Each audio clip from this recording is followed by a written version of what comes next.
David Schultz is an American retired professional wrestler.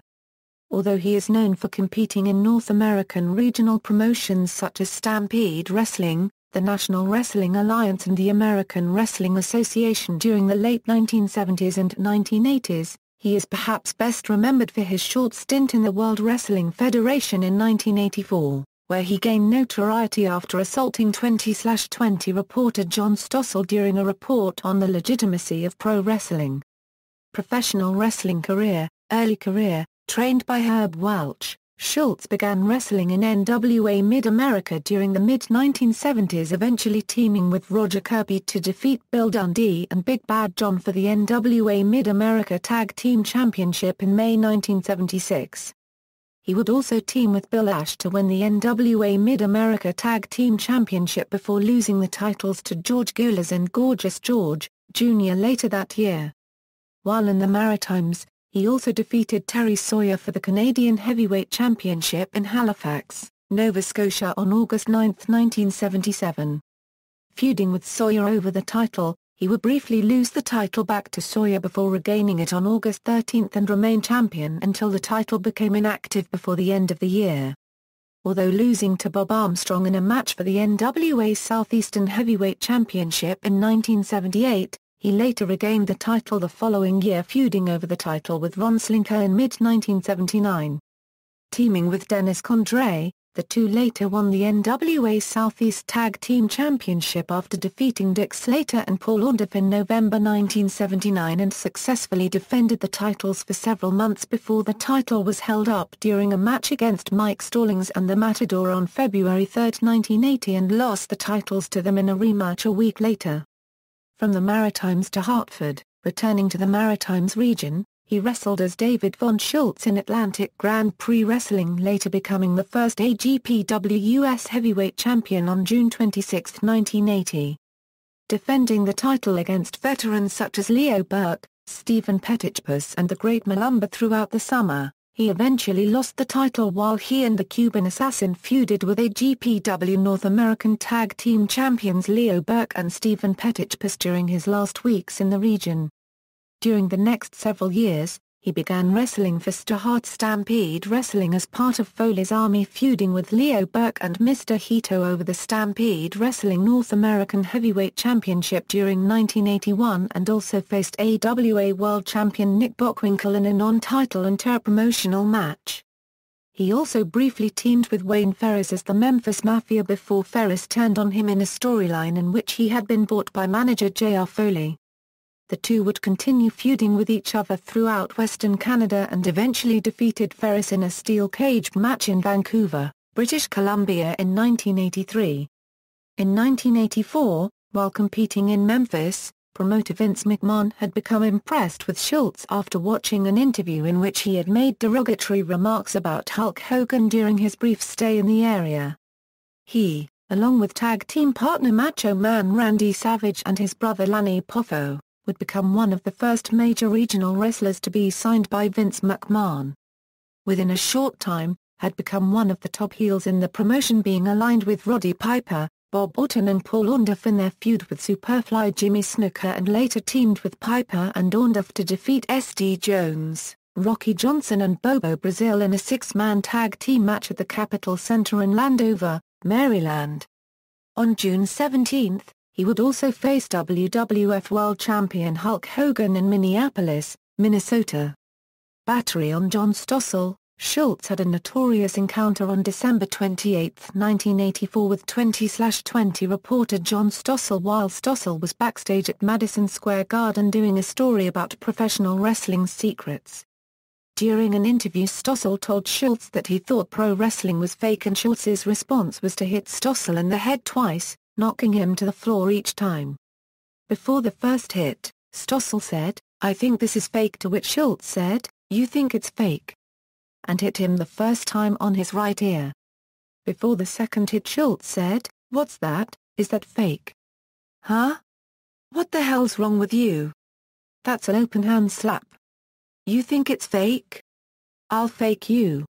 After the second hit, to Stossel's left ear, Stossel attempted to exit the scene, but Schultz proceeded to go after him, saying, "Huh?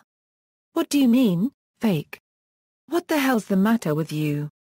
As a man in the background says easy to calm Schultz down, while Vince McMahon can be heard asking, what the hell's the matter with you? The attack, which attracted a large amount of media coverage, was later aired on national television including ABC News, which reported that the network had received more than 1,000 calls from viewers inquiring about Stossel's health.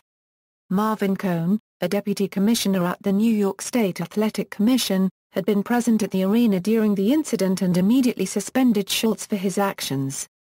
Although called by Commissioner Jose Torres to come to a hearing before the commission, Cohn later reported that Schultz had written a letter to the commission admitting that he had acted improperly and apologized both to the commission and to Mr. Stossel, and further stated, "I admit the allegations.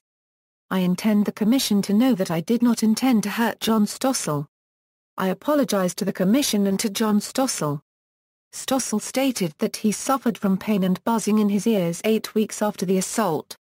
Stossel later claimed he was unaware of Schultz's apology and would pursue his action in court, although commented he would be less likely to sue if the after effects of his injury disappeared. Stossel eventually filed a lawsuit against the World Wrestling Federation, and settled out of court for $425,000. In his book, Myths, Lies, and Downright Stupidity, Stossel writes that he has come to regret filing charges, having adopted the belief that lawsuits harm hundreds of innocent people. Although he has consistently maintained that World Wrestling Federation officials told him to hit Stossel, Schultz was fired.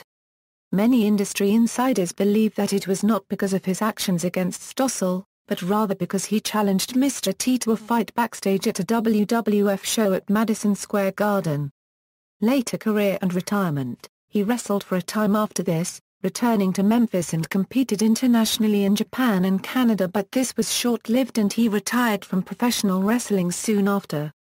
Moving to Connecticut, he opened a successful bail bonds business and made a career as a professional bounty hunter. Pursuing criminals as far as Egypt and Puerto Rico, he has arrested around 1,700 fugitives and worked with the Federal Bureau of Investigation, the Drug Enforcement Administration and various police departments for over 15 years. Schultz eventually became engaged to Sarah Purcell, whom he later married. Schultz briefly reappeared in the spotlight in the early 1990s when Vince McMahon was accused of illegally distributing anabolic steroids. Although Hulk Hogan was considered to be the prosecution's major witness, Schultz was one of several former WWF wrestlers called to testify against McMahon at the trial, although McMahon would eventually be acquitted of all charges against him. Post-wrestling, during the early 2000s, Schultz was under consideration for induction into the Professional Wrestling Hall of Fame and Museum in November 2003, and the following month, attended the Fan Slam convention in Totowa, New Jersey on December 6, 2003. During the event, he participated in a Q&A panel which included Ted DiBiase, Virgil, Gary Michael Capetta, Chief Jay Strongbow and The Missing Link. In October 2006, Schultz was honored along with J.J. Dillon and Missy Hyatt at a dinner banquet hosted by the Professional Wrestling Hall of Fame and attended by former WWF wrestlers from the 1970s and 80s. During the event, he would participate on a Q&A panel discussing the PWHOF and taking questions from audience members, as well as conducted a shoot interview with RF Video. As part of their agreement, RF Video donated $500 in his name to the PWHF Building Fund and later presenting a check to PWHF President Tony Villano. In wrestling, finishing moves, Pili Driver. Signature moves, diving forearm smash, running bulldog. Nicknames, Dr. D. Championships and accomplishments, Atlantic Grand Prix Wrestling, AGPW United States Heavyweight Championship. Eastern Sports Association, NWA Canadian Heavyweight Championship. Lutte Internationale, Canadian International Heavyweight Championship. NWA Mid-America/Continental Wrestling Association, AWA Southern Tag Team Championship a Euro with Dennis Condrey, NWA Mid-America Tag Team Championship a Euro with Bilash. Southeastern Championship Wrestling, NWA Southeastern Heavyweight Championship, NWA Southeastern Heavyweight Championship, NWA Southeastern Tag Team Championship with Dennis Condrey. Northeast Championship Wrestling, NCW Heavyweight Championship. Stampede Wrestling, Stampede North American Heavyweight Championship, Stampede Wrestling Hall of Fame. Universal Wrestling Alliance, UWA Heavyweight Championship. Further reading, Oliver, Greg and Stephen Johnson. The Professional Wrestling Hall of Fame, The Heels. Toronto, ECW Press, 2007. ISBN 978-1-55022-759-8, Shoot interview with Dr. D. David Schultz. Perf. David Schultz. DVD. RF Video, 2006. References. External links. Profile at Online World of Wrestling, Slapping Incident on YouTube.